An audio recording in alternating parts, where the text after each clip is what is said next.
பசுமையும் சந்தோஷமும் நிறைந்திருந்துச்சு.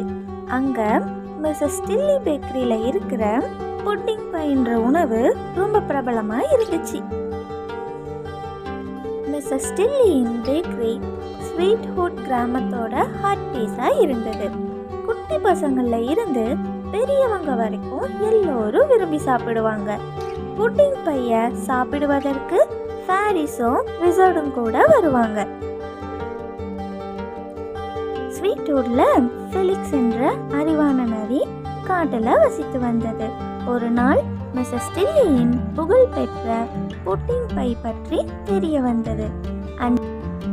அந்த pudding by இவ்வளோ ருசியா இருக்கிறதுக்கு ரகசியம் என்ன, சீக்ரெட் இன்கிரிடியண்ட்டை கண்டுபிடிக்கணும்னு முடிவு செஞ்சது. நரி அணில் போல மாறுவேடம் அணிந்து மிஸ்ஸஸ் டில்லியின் பேக்கரி உள்ளே சென்றது. மிஸ்ஸஸ் டில்லி நரிய உள்ளே அழைத்து சாப்பிட உணவை கொடுத்தாங்க. ஆனா நரியின் கண்கள் சீக்ரெட் ரெசிபி புக்கை தேடிக்கிட்டு இருந்தது. திடீரென நரி புட்டிங் பையோட சீக்ரெட் ரெசிபி புக்கை பார்க்க முன் வரும்போது மிஸ்ஸஸ் டில்லி இது ஃபேமிலி சீக்ரெட்னு சொல்லிட்டாங்க. நரி மிஸ்ஸஸ் டில்லிக்கு பேக்கிங்ல உதவி செஞ்சது. வீடு திரும்பும்போது வழியில காயமடைந்த பறவைய பார்த்தது. அடிப்பட்ட பறவைய மிஸ்ஸஸ் டில்லியின் பேக்கரிக்கு கொண்டு வந்தது. மிஸ்ஸஸ் டில்லி பறவைக்கு உதவி செஞ்சாங்க. நரி உணவின் ரகசியம் என்பது உதவியும் நேர்மையும் என்பதை உணர்ந்தது. அணில் போல தான் மாறுவேடம் அணிந்ததை பற்றியும் தான் நரிதான் என்பதையும் மிஸ்ஸஸ் டில்லியிடம் கூறியது. அந்த நாள்ல இருந்து நரி ஸ்வீட்வுட் கிராமத்துல இருக்க எல்லோருக்கும் உதவி செஞ்சது. நேர்மையும் கருணையும் தான் மகிழ்ச்சியின் உண்மையான ரகசியம் என்பதை உணர்ந்தது.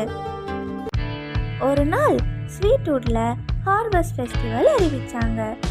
அங்கு மியூசிக், டான்ஸ் மற்றும் உணவு எல்லாம் இருந்தது. மிஸ்ஸஸ் டில்லி மற்றும் நரி ஹார்வெஸ்ட் ஃபெஸ்டிவலுக்கு ஆச்சரியப்படுத்தும் வகையில் ஒரு பெரிய புட்டிங் பை செய்ய முடிவு செஞ்சாங்க. ஒரு நிழல் உருவம் பேக்கரியை சுற்றி வருவதை நரி கவனித்தது. அந்த நிழல் உருவத்தை கண்காணிக்கவும் முடிவு செய்தது. ஹார்வெஸ்ட் ஃபெஸ்டிவல் நாளும் வந்தது. ஸ்வீட்வுட் உற்சாகத்துடன் சலசலத்தது. பிரம்மாண்டமான புட்டிங் பை ஃபெஸ்டிவலோட மையமா இருந்துச்சு.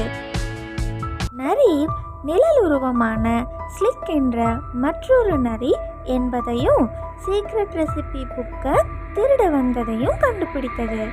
நரி ஸ்லிக்கிடம் புட்டிங் பை கேக்கோட உண்மையான ரகசியம் அன்பும் அக்கறையும் தான் என்பதையும் திருட வேண்டியதற்கு அவசியமில்லை என்றும் புரிய வைத்தது. ஸ்லிக் முதல்ல நம்பல. ஆனாலும் நரி சொன்னதை கேட்டு எந்த பிரச்சனையும் பண்ணாம வெளியேற முடிவு செய்தது. டேஸ்டான புட்டிங் பைய அனைவரும் ருசித்து மகிழ்ந்து ஹார்வெஸ்ட் ஃபெஸ்டிவலை சிறப்பாக நடைபெற்றது.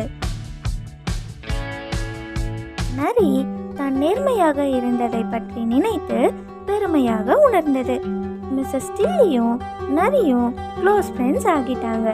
பிறகு நரி ஸ்வீட்வுட்ல மகிழ்ச்சியா வாழ்ந்து வந்தது. ஓகே குட்டீஸ், உங்களுக்கு இந்த கதை பிடிச்சிருந்தா லைக் பண்ணுங்க, ஷேர் பண்ணுங்க, மறக்காம சப்ஸ்கிரைப் பண்ணிக்கோங்க.